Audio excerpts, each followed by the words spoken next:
একটি জানাজা, লাখো মানুষের কান্না, একটা জাতির সবচেয়ে কালো দিন। কিন্তু ঠিক সেই মুহূর্তে, সেই শোকের ঠিক মাঝখানে পৃথিবীর সবচেয়ে ভয়ঙ্কর গোয়েন্দা সংস্থা নীরবে চালাচ্ছিল এমন একটা অপারেশন যেটার কথা জানলে আপনার শিরদাঁড়া দিয়ে ঠান্ডা স্রোত বয়ে যাবে। আর এই পুরো ঘটনার উত্তরে সমুদ্রের অন্ধকার তলদেশ থেকে এমন কিছু উঠে এসেছে যেটা দেখে খোদ পেন্টাগনের ঘুম উড়ে গেছে। গল্পটা শুনতে চান? তাহলে একটু ধৈর্য ধরুন, কারণ আজকের গল্পটা সাধারণ কোনো খবর না। এটা হলো একবিংশ শতাব্দীর সবচেয়ে বিপজ্জনক দাবা খেলার ভেতরের কাহিনী। তেহরান, ইরানের হৃৎপিণ্ড। সেদিন শহরটার চেহারা ছিল সম্পূর্ণ আলাদা। রাজপথ জনসমুদ্রে পরিণত, কালো পোশাকে ঢাকা লাখো লাখো মানুষ, চোখে জল, বুকে ক্ষোভ, ঠোঁটে প্রার্থনা। ইরানের সর্বোচ্চ পর্যায়ের নেতৃত্ব একসাথে দাঁড়িয়ে আছেন জানাজার কাতারে। বিপ্লবী গার্ডের শীর্ষ কমান্ডার থেকে শুরু করে নতুন আধ্যাত্মিক নেতৃত্ব, সবাই সেদিন একই ছাদের নিচে। একটা জাতি তার হারানো নেতাদের বিদায় জানাচ্ছে, পুরো মুসলিম বিশ্ব শোকের স্তব্ধ। কিন্তু এই শোকের দৃশ্যটা যখন সারা পৃথিবীর টেলিভিশনে সম্প্রচার হচ্ছিল, ঠিক তখনই হাজার হাজার মাইল দূরে তেল আবিবের এক ভূগর্ভস্থ বাংকারে সম্পূর্ণ ভিন্ন একটা ছবি দেখা যাচ্ছিল। সেখানে কোনো কান্না ছিল না, ছিল শীতল হিসাব, ছিল ডেটা, ছিল অ্যালগরিদম, আর ছিল একটা পরিকল্পনা যেটাকে গোয়েন্দা জগতের ভাষায় বলা হয় ইন্টেলিজেন্স হারভেস্টিং। এখানেই গল্পটা ভয়ঙ্কর মোড় নেয়। আপনারা হয়তো ভাবছেন ইন্টেলিজেন্স হারভেস্টিং মানে কি? সোজা বাংলায় বললে ফসল কাটার মতো তথ্য সংগ্রহ করা। তবে এখানে ফসল হলো মানুষের পরিচয়, তাদের অবস্থান, তাদের চলাফেরার ধরন। আর কাস্তে হলো কৃত্রিম বুদ্ধিমত্তা, স্যাটেলাইট আর অদৃশ্য ড্রোন। প্রখ্যাত আন্তর্জাতিক সংবাদ মাধ্যমের একটি চাঞ্চল্যকর অনুসন্ধানী প্রতিবেদন থেকে জানা যায়, ইসরায়েলের গোয়েন্দা সংস্থা এই জানাজাকে দেখছিল সম্পূর্ণ ভিন্ন চোখে। তাদের কাছে এটা ছিল না শোকের মুহূর্ত, এটা ছিল সুবর্ণ সুযোগ। কেন? কারণ ইরানের সামরিক ও রাজনৈতিক নেতৃত্বের একটি বিশাল অংশ, যারা সাধারণ ভূগর্ভস্থ বাংকারে থাকেন, তাদের অবস্থান নির্ণয় করতে কোটি কোটি ডলার খরচ হয়। তারা সবাই সেদিন স্বেচ্ছায় প্রকাশ্যে এসেছিলেন, শোকের টানে, মানবিকতার তাগিদে। আর ঠিক সেই মুহূর্তে তেহরানের আকাশে অনেক উঁচুতে খালি চোখে যেখানে কিছুই দেখা যায় না, সেখানে নীরবে ঘুরছিল অত্যাধুনিক নজরদারি যন্ত্র।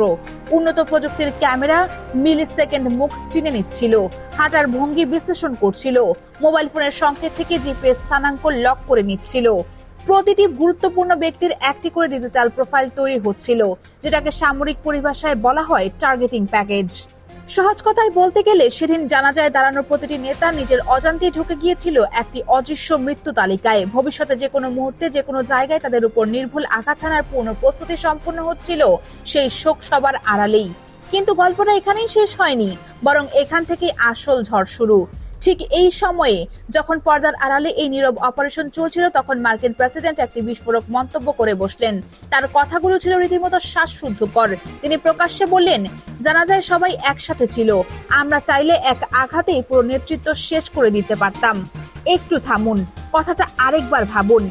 একটি দেশের জাতীয় শোকের মুহূর্তে লাখো মানুষের কান্নার মাঝে আরেকটি দেশের রাষ্ট্রপ্রধান হাসতে হাসতে বলছেন, চাইলে সবাইকে মেরে ফেলতে পারতাম। এটা শুধু কূটনৈতিক অসভ্যতা নয়, এটা হলো প্রকাশ্যে হত্যার হুমকি, একটি সার্বভৌম রাষ্ট্রের পুরো নেতৃত্বকে নিশ্চিহ্ন করার ঘোষণা। তিনি আরো বলেন, আমরা করিনি, কারণ তাহলে আলোচনা করার মতো কেউ বাঁচত না। তার ধারণা ছিল এই দম্ভপূর্ণ কথায় তেহরান ভয়ে কুঁকড়ে যাবে, ইরান হাঁটু গেড়ে বসবে, পশ্চিমা গণমাধ্যম এই বার্তা বিশ্বময় ছড়িয়ে দেবে যে আমেরিকার শক্তির সামনে কেউ দাঁড়াতে পারে না। কিন্তু তিনি একটা মারাত্মক ভুল করেছিলেন। তিনি বুঝতে পারেননি যে এই একটি মাত্র কথা পুরো বৈশ্বিক ক্ষমতার ভারসাম্যকে নাড়িয়ে দেবে।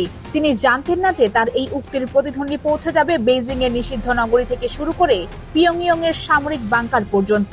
আর সেখান থেকে যে উত্তর আসবে, সেটা হবে কথায় নয়, আগুনে। এবার আসুন সেই উত্তরের কথায়। প্রশান্ত মহাসাগর, পৃথিবীর সবচেয়ে বিস্তীর্ণ জলরাশি। এর তলদেশে যেখানে সূর্যের আলো কোনোদিন পৌঁছায় না, সেখানে নিঃশব্দে ঘুরে বেড়ায় পারমাণবিক সাবমেরিন। এরা হলো সমুদ্রের প্রেতাত্মা। কেউ জানে না তারা কোথায়, কেউ দেখতে পায় না তাদের, কিন্তু তারা সবসময় প্রস্তুত। আর ঠিক সেই দম্ভপূর্ণ ঘোষণার অল্প কিছুদিনের মধ্যেই প্রশান্ত মহাসাগরের অতল অন্ধকার ভেদ করে সমুদ্রের পানি দুই ভাগ করতে করতে আকাশের দিকে ধেয়ে গেল একটি দানবীয় মিসাইল। এটি ছিল একটি আন্তঃমহাদেশীয় ব্যালিস্টিক ক্ষেপণাস্ত্র। 12,000 কিলোমিটারেরও বেশি পাল্লার এই অস্ত্র মহাকাশে গিয়ে একাধিক যুদ্ধমুখে ভাগ হয়ে যেতে সক্ষম, যেটাকে সামরিক বিশেষজ্ঞরা বলেন multiple independently targetable re-entry vehicle, অর্থাৎ একটি মিসাইল কিন্তু আঘাত হানবে একসাথে অনেকগুলো লক্ষ্যবস্তুতে, প্রতিটি আলাদা আলাদা শহরে, প্রতিটি আলাদা আলাদা সামরিক ঘাঁটিতে। আর সবচেয়ে চমকপ্রদ তথ্যটি হলো 1982 সালের পর দীর্ঘ 42 বছরে চীন আন্তর্জাতিক জলসীমায় সাবমেরিন থেকে এই ধরনের কোনো ক্ষেপণাস্ত্র উৎক্ষেপণ করেনি। 4 দশকেরও বেশি সময় ধরে তারা চুপ ছিল। তাহলে ঠিক এই মুহূর্তে কেন এতদিনের নীরবতা ভেঙে হঠাৎ এই বজ্রপাত? এর উত্তর খুঁজতে হলে আমাদের চোখ ফেরাতে হবে কোরীয় উপদ্বীপের দিকে, কারণ চীনের এই পদক্ষেপের প্রায় কাছাকাছি সময়ে পিয়ংইয়ং থেকেও এলো সামান ভয়ঙ্কর একটি বার্তা। উত্তর কোরিয়া সমুদ্রে ছুড়ল তাদের সর্বাধুনিক জাহাজ বিধ্বংসী ক্রুজ ক্ষেপণাস্ত্র। এই ক্ষেপণাস্ত্রগুলো তৈরি করা হয়েছে একটি মাত্র উদ্দেশ্যে, আমেরিকার গর্বের বিমানবাহী রণতরী যেগুলোকে ভাসমান শহর বলা হয় সেগুলোকে সমুদ্রের তলায় পাঠিয়ে দেওয়া। এখন প্রশ্ন হলো, দুটি সম্পূর্ণ আলাদা দেশ, দুটি আলাদা মহাদেশ থেকে প্রায় একই সময়ে কেন এই সমন্বিত সামরিক বার্তা দিল? এটা কি কাকতালীয়, নাকি পর্দার আড়ালে অনেক বড় কৌশলগত সমীকরণ কাজ করছে? উত্তরটা লুকিয়ে আছে একটি মানচিত্রে। হরমুজ প্রণালী পৃথিবীর সবচেয়ে গুরুত্বপূর্ণ সামুদ্রিক পথ। বিশ্বের মোট তেল সরবরাহের একটি বিশাল অংশ এই সরু জলপথ দিয়ে প্রতিদিন পরিবাহিত হয়। চীনের অর্থনৈতিক ইঞ্জিন চলে এই তেলে। বোল্ট অ্যান্ড রোড উদ্যোগের ধমনী এই হরমুজ। ইরান যদি দুর্বল হয়, ইরানের নেতৃত্ব যদি ভেঙে পড়ে, তাহলে হরমুজ প্রণালীতে আমেরিকার একচ্ছত্র নিয়ন্ত্রণ প্রতিষ্ঠিত হয়। আর সেটা হলে চীনের শ্বাসনালীতে পশ্চিমাদের হাত চলে যায়। বেজিং এটা কোনো মূল্যেই হতে দিতে রাজি নয়। এবার একটু পেছনে ফিরে তাকাই। মনে আছে সেই জানাজার কথা, সেই শোক, সেই কান্না, যেখানে অত্যাধুনিক প্রযুক্তি দিয়ে প্রতিটি নেতার চেহারা স্ক্যান করা হচ্ছিল ভবিষ্যতের হামলার প্রস্তুতি হিসেবে। সেই পুরো পরিকল্পনা আজ কার্যত অর্থহীন হয়ে গেছে, কারণ মুখ চিনা যায়, ঠিকানা চিনা যায়, কিন্তু যখন প্রতিপক্ষের মাথার উপর পারমাণবিক ছাতা মেলে ধরে দুটি পরমাণু শক্তি, তখন সেই কিল লিস্ট একটি অর্থহীন কাগজের টুকরো ছাড়া আর কিছুই থাকে না। এটাই হলো আধুনিক ভূরাজনীতির সবচেয়ে নিষ্ঠুর সত্য।